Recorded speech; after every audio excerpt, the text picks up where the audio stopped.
Welcome to All There Is. Wherever you are in your grief, you're not alone. I was talking with a friend of mine who doesn't listen to this podcast, and he's experienced a number of losses in his life, but he really doesn't want to think much about them, which I certainly understand. He asked me, isn't it depressing to do all these interviews all the time? And I thought about it for a moment, and then I told him the truth, which is it's not. It's sad often, it's emotional, but these are the most real conversations that I have with people. It's one human being connecting with and learning from another about a fundamental experience that we all share. My friend didn't really want to hear more about it, but I was kind of on a roll, so I kept going. But what is depressing to me, I said, what's depressed me much of my life is not having these conversations, except with myself in my head. The loneliness of that to me is what is depressing. I really love the conversation that you're about to hear. It's with Isaiah Thomas. He's a two-time NBA All-Star, and the fact that he's 5'9" makes that even more impressive. But what so impressed me about him is his willingness to speak about loss and his vulnerability. Two of Isaiah's three sisters have died. His sister, LaQuisha, died in 2024, and his youngest sister, Chyna, died in 2017 on the eve of the NBA playoffs. She was killed in a car crash in Washington State. She was about to turn 23. The day after Chyna died, Isaiah played in Game 1 of the Eastern Conference semifinals against the Chicago Bulls. He played with Chyna's name written on his shoes, and in 38 minutes he scored 33 points. A few weeks later, on what would have been Chyna's 23rd birthday, Isaiah scored a career-high 53 points in an overtime victory against the Washington Wizards. I spoke to Isaiah Thomas May 1st, the day before what would have been Chyna's 32nd birthday. Can you tell me about Chyna? What was she like? Chyna was, man, we were connected like this. Like anytime I had to go to the gym, anytime I had basketball tournaments, even if she didn't want to, like she was the tag along. She was everywhere I was, always super positive and super energetic, outspoken, outgoing, and just loving. Tomorrow's her birthday, actually. She would be 32. So she had been to like every game? Everything. Growing up, middle school, high school, college, anytime I could look in the stands, she's right there with my dad. So truly my biggest fan in life. There's a great video of Chyna, and if it's okay, do you mind if we play? Yes. Yeah. How you feeling, sis? Good? I'm good. We at IT's apartment, man, waiting for this draft to start. We got about 15 minutes. No, when Tina nervous. I've been walking around. We're just excited. Oh, I love him. That's my big brother. So, I mean, I don't know. Words can't really express on what I can say to him. Me and Isaiah are like this, like dreams are turning reality, basically. So it's just showtime. That was a party for the draft. So the whole family is gathered to. You were picked. You were picked the last pick. Yeah. I mean, what a cliffhanger. I remember my mom calling me around like the 56th pick, 57th pick. She's like, "Son, are you all right?" And I'm like, "I'm as good as I'm gonna be. Like, I don't know what's going on." She said a Bible scripture. She said, "The first shall be last, and the last shall be first." Around like the 58th pick, my agent called me back, was like, "Sacramento Kings are gonna pick you with the last pick." And all my negative emotions went out the window. Because at the end of the day, as a kid growing up, my dream was to hear my name called. Whether it was the first pick or the last pick, it didn't really matter. I was blessed and I was super thankful. I'm drafted in 2011. I played for the Kings, Phoenix Suns. Then I get traded in 2015 to Boston. When you got to the Celtics, it was a team that was kind of rebuilding. Yes. But you really set the tone. Yeah, I just tried to change the culture. They needed a player like me, and I needed an organization like them to give me the opportunity to showcase my skills. And we turned that whole season around in 2017. What happened to Chyna? We're preparing to play the Chicago Bulls in the first round of the playoffs. A day before the playoffs start, my little sister gets in a single car crash, fell asleep at the wheel really late at night driving. I didn't know about it till the next morning. We just get up and we're practice. I'm going through my regular routine, and one of my close friends, Avery Bradley, on the Celtics, we're actually from the same neighborhood. And he knows Chyna. He knows my family. So he was like, "IT, come here. I got something to tell you. It's important." And when we went back in the locker room, he was like, "Bro, your sister passed away." I'm like, "What are you talking about?" So I go to my phone and I see calls from my dad, my mom, my wife. So I call my dad back and he just breaks it to me. And he couldn't really talk at the time either. I've only seen my dad cry like 3 or 4 times in my life. I've never seen my dad be that emotional. So I didn't know what to do. I couldn't go to him. He couldn't go to me. I couldn't go to anybody. It was unbelievable, the news I heard. Like, I'm preparing to play the Chicago Bulls. We're the #1 seed, the best year of my career and the worst year of my life, like, at the same time. Had you had any experience with loss? My auntie passed away, like, older people in my family, like my grandparents, great-grandparents, but not, like, my sister and my youngest sister at that. Like, I would never think that would happen.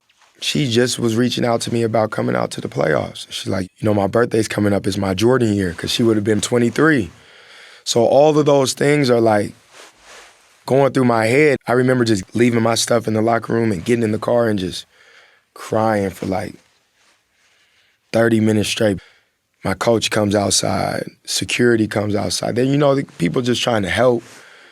But, like, there was nothing you can possibly do. It was, like, the most numb moments I've ever had. I wanted to go be with my family to try to help them out. But I remember talking to my dad that night, and he's like, you know what your sister would want you to do. She would want you to play. And you coming home isn't going to do anything right now. So many people were texting and reaching out to me. Kobe Bryant sent me a long text. Condolences. Sorry to hear the news. But at the end of the text, he said, if you are going to play, there's no excuses, and you're going to be who you always been. Kobe Bryant's my favorite player ever. So to see him reach out to me and say, if you are going to play, you go out there and be who you are, because that's what your sister would want. There was no other way around it. That's what I was doing. So then the next day, I just showed up at the arena like a normal day, because anything I've ever been through in life, basketball has always been the space where it takes everything away. For 2-3 hours, I don't think about anything other than the game, and it puts me in a great space. That's the only thing I knew. So I went to arena, prepared like I usually do. My body was there, my mind wasn't. And it was the hardest thing I ever had to do. Like, I remember being in warm-ups and just starting to cry, because it was like, it just didn't seem real. There's a video. Avery Bradley comes over and puts his arm around you because you're crying. It was just a beautiful moment. It was just like such a human thing that he did. That was one of the moments where I just couldn't hold it in. I was just like, how did this happen? Just having someone there at that moment was like the smallest thing, and it was everything. He was the one that told me the day before. Mm. And you know how hard that is? His mom had passed away a year before that. So he knew? He knew. He knew exactly the emotions I was going through. It wasn't like he was trying to fix it or stop it.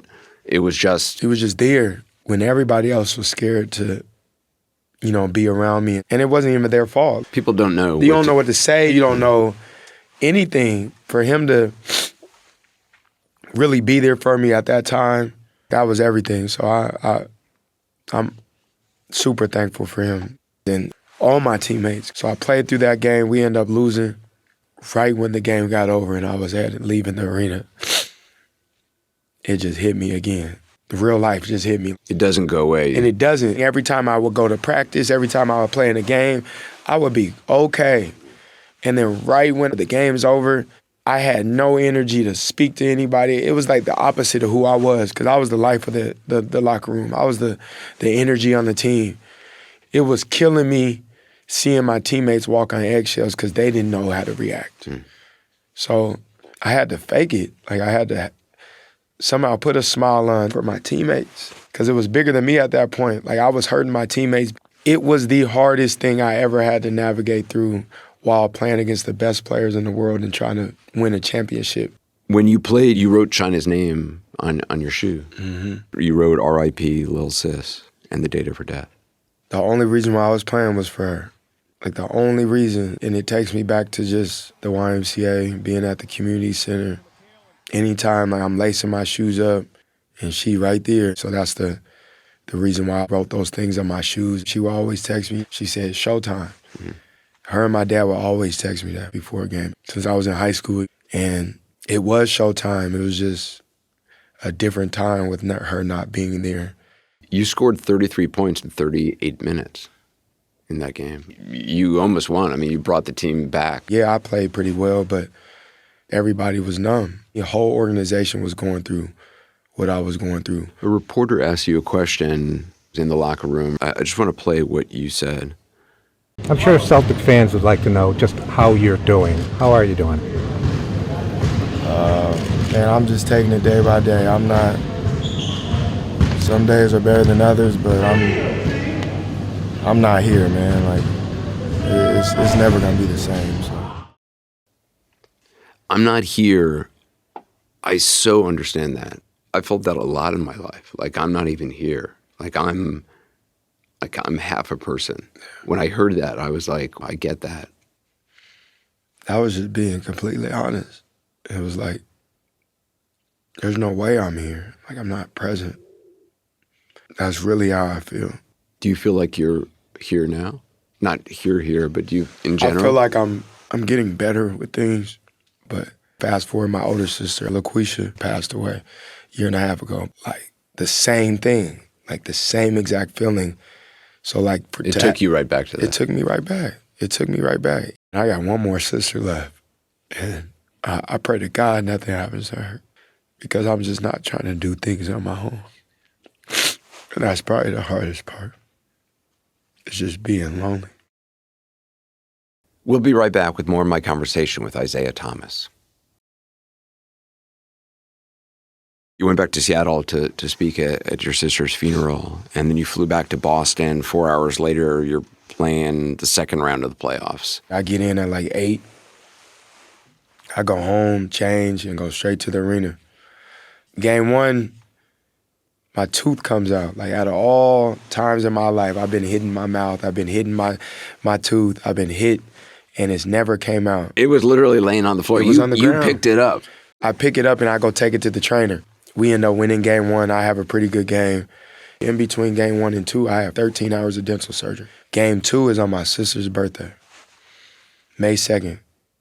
Every shot I made, every shot was going in. And the magnitude of the game, it was a close game. We went into overtime.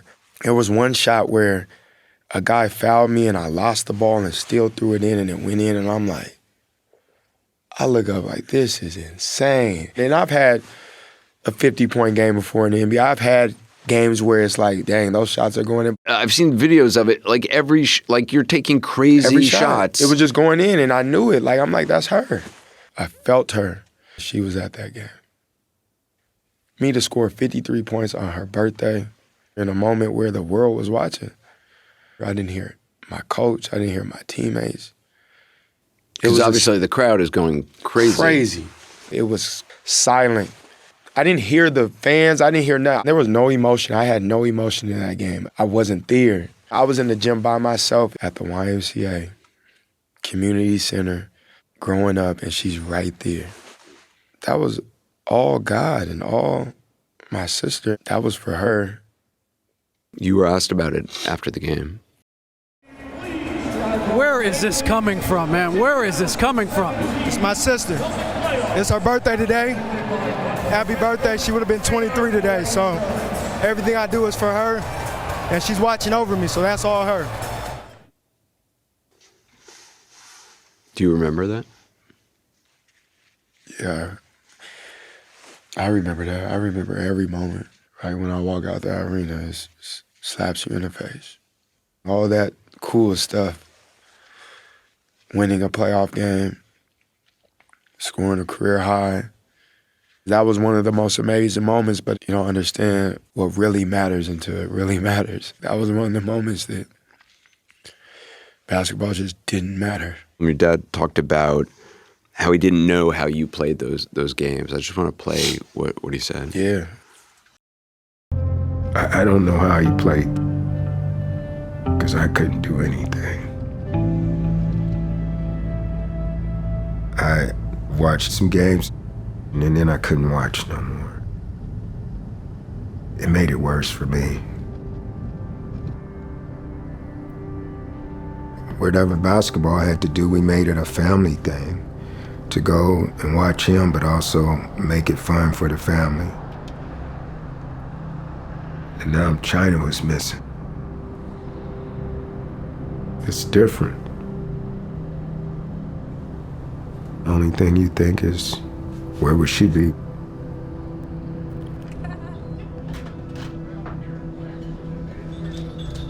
When you got kids, you just want your kids around.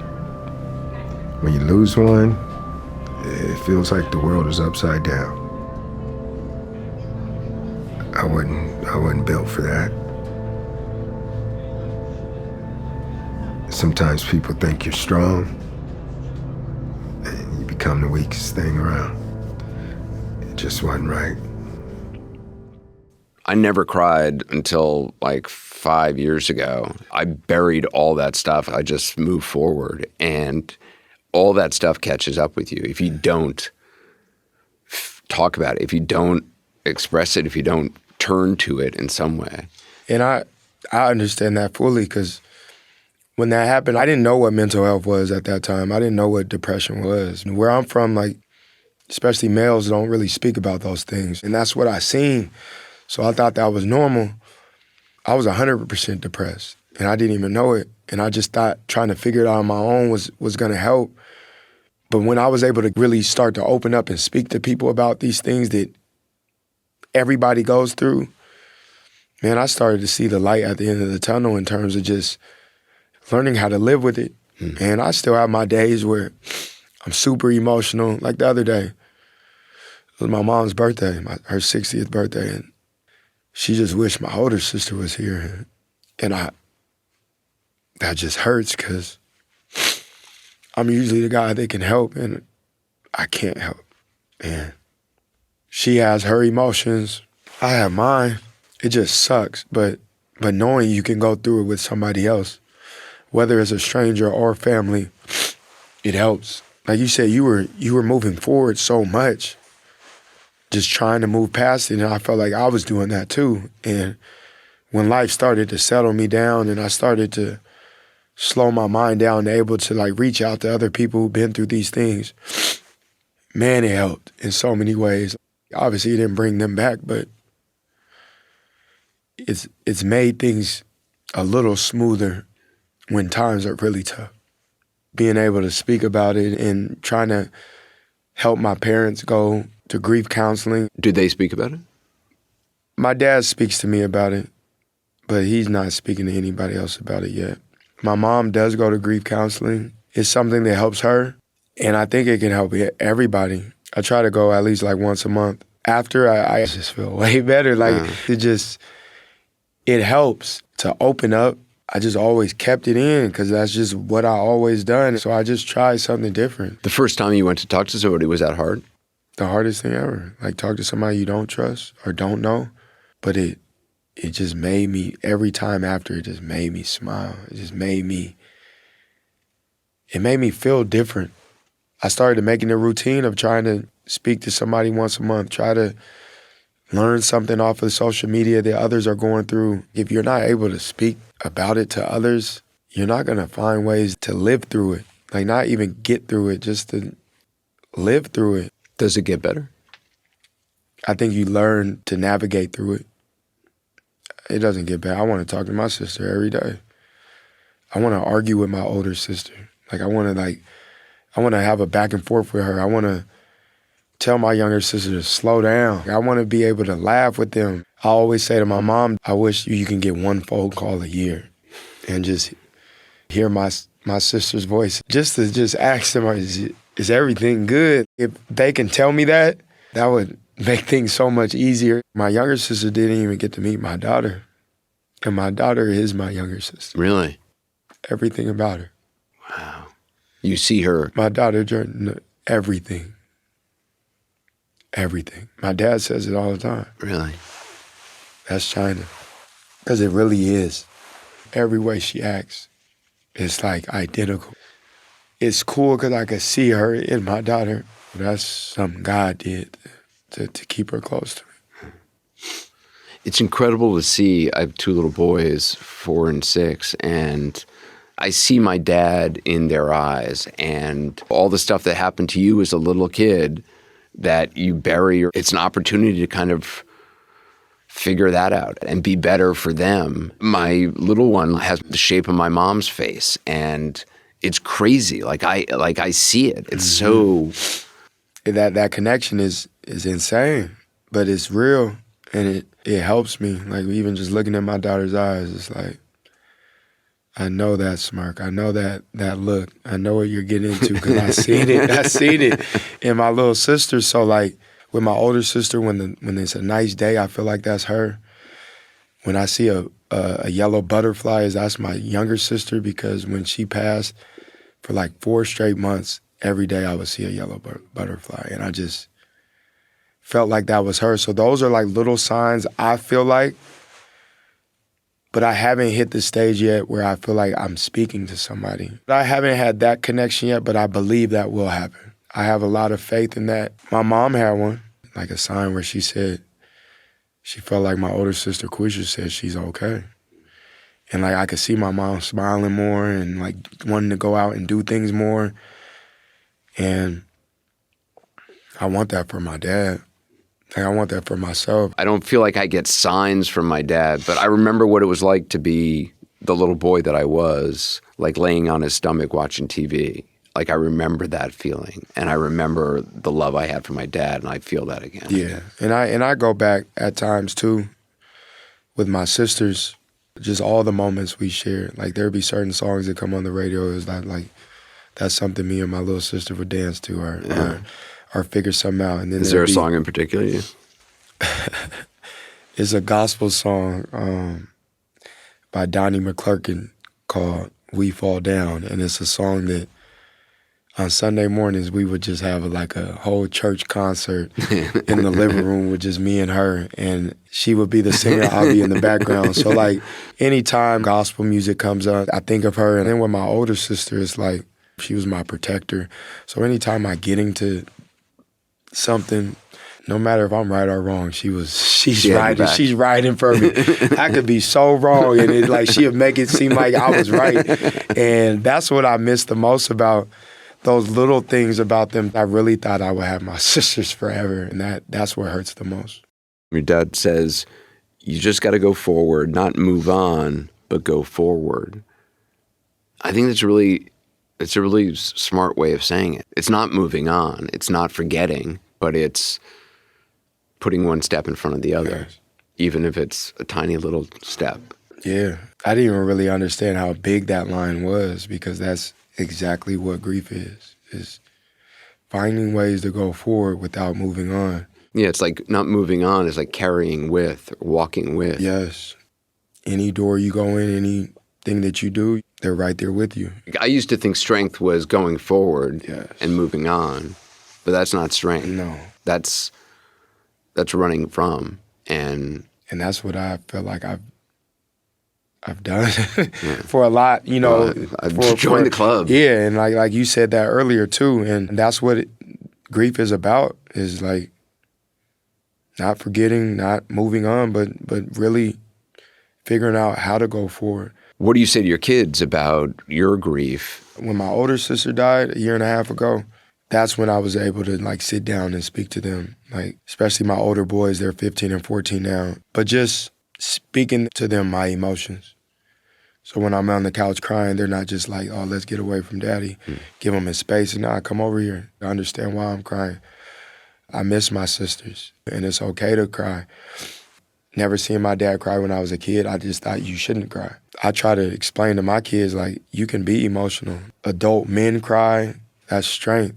It's not soft crying. In life, you care that much, you're gonna cry, and you're gonna be emotional. So not to hide those emotions. At some point in their life, when they hit some adversity or some type of grief, the last thing they're gonna do is hold it in, because that's the worst thing to do. My 6-year-old, when I try to talk about emotions with him, he just, will try to change the subject. I was the same way as a Yeah. kid, and I really don't want that for him. And then my daughter's 7, she used to start crying with me. Doesn't even Is know that why right? it Yeah. is. It's like the boys, they're at an age now I can really explain to them. Like, yeah, you think your dad's all super tough and things, but like, it's also tough to cry too. Like, you can do that, and you can explain and speak about your emotions. In this family, you can.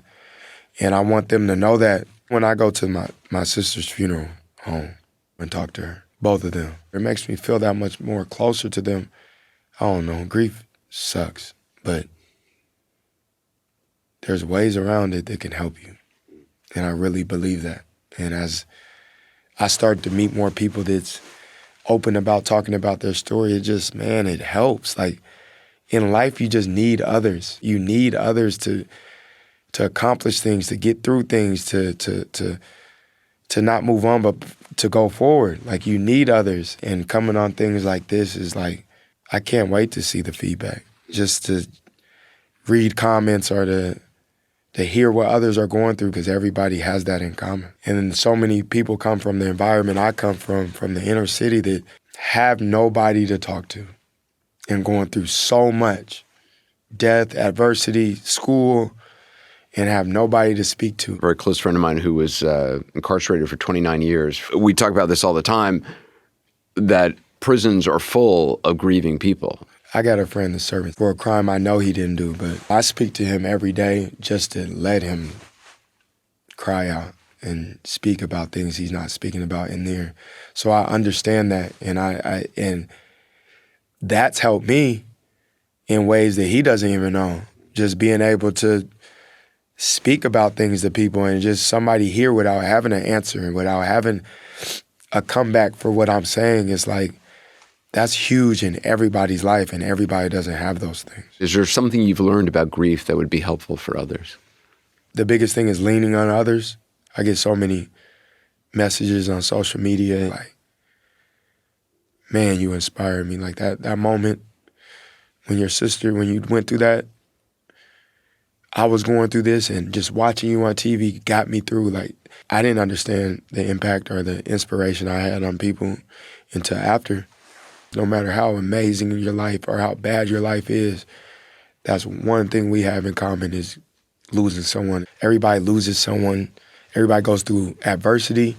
And there is people who want to speak about these things. And anytime I'm able to speak about my sister, it makes me feel so much better. It like helps. Just because I happen to be on TV or play the game at the highest level, it still hurts. And I still need people, and I still need others to be able to get me through. Because like growing up, you always feel like you can do things on your own. But like as I've gotten older, especially dealing with these situations, like, man, you need people. You need, whether you can listen to somebody's story, whether you can have somebody listen to yours, it's needed. In my life, I've never leaned on nobody other than my parents. But the ability to lean on others and finding the right people to be able to lean on has helped me in ways that I can't even explain. And it could be a stranger or somebody you've had a 30-year friendship with. That stranger can possibly help you out more than that person that you've known. Don't shy away from that if that opportunity ever presents itself.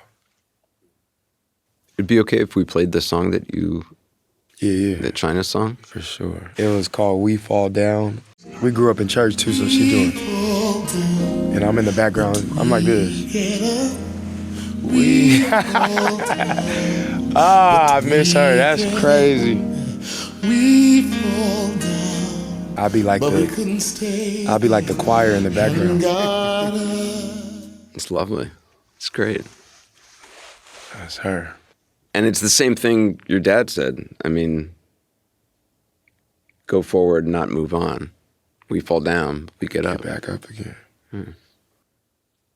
Now we're getting back up with others. That's the plan. To keep moving and keep going forward with others. That's the only way. Isaiah, thank you so much. It's been really lovely to talk to you. Thank you. This has helped. And thank you for telling us about your family and your sisters. I appreciate you. If you have some thoughts about this conversation with Isaiah Thomas, we'd love to hear from you. You can leave a comment at cnn.com/allthereis. There's a short film about Isaiah Thomas and his family's experience with loss called Go Forward. It's part of a larger documentary that's currently in the works about his life and basketball career.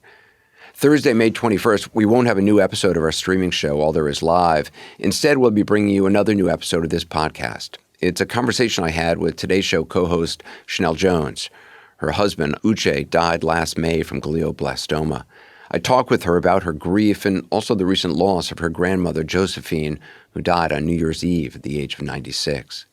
What I also realized is I grieved Uche for so long. And I'm sure somebody will know if this is a term, I don't know, but like I pre-grieved too. So because you know it's coming, even though I was in denial. And then I grieved Uche. And so I've been grieving for so long that I will acknowledge I don't think I have truly grieved her, because then it's too much. Like, you know, everybody's like, oh, you're so strong and you're there for your kids and, you know, all of the things. And grieving him has been so much. And so with her, I've had to like tuck it just a little bit. Like I can feel it, but like if I allow myself to truly explore, you know, what she means to me, I might have to take a personal day tomorrow. That's coming up on All There Is. If there's something you've learned in your grief that you think would be helpful for others, leave us a voicemail at 404-827-1805. Thanks for listening.